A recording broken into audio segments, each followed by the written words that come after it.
well, the ducks will come back year after year. Now, of course, ducks are not native to Arkansas. They only visit us in the wintertime. Then, early in the spring, they pair off and return to the nesting grounds in the northern states and all up into the Canadian provinces where the Canadian people and Ducks Unlimited, with the cooperation of the Canadian government, have restored much of the breeding grounds that were once unfit for use. There they raise their families and return to winter in the duck country of Arkansas, which extends from way up near Jonesboro on the north, 250 miles south along the eastern part of the state, through the Stuttgart, Hazen, Lone Oak, and DeWitt areas, and on to the Louisiana line.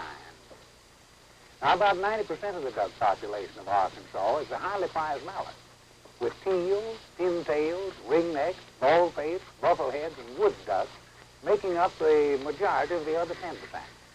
And you know, I like to think of the wild things, especially the ducks, as extras in the house that God gave us.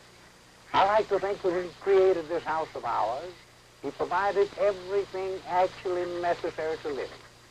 Then, in order to make the house a more pleasant place in which to live, he created the wild things, the extras. And I think at this Christmas season, when there should be peace on earth, goodwill toward man, we humans might take a lesson from the ducks. For although there are thousands of separate families of ducks, and ducks of several species all living together, they live in peace and harmony, each respecting the rights of others.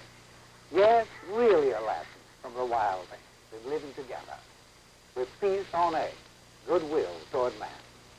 You know, when I first started hunting ducks in Arkansas more than 50 years ago, the ducks fed on the rice fields in the daytime, going back to the lakes and streams at night to roost. But they were shot at so much on the rice fields, and since there were no rest areas there, they've completely changed their habits.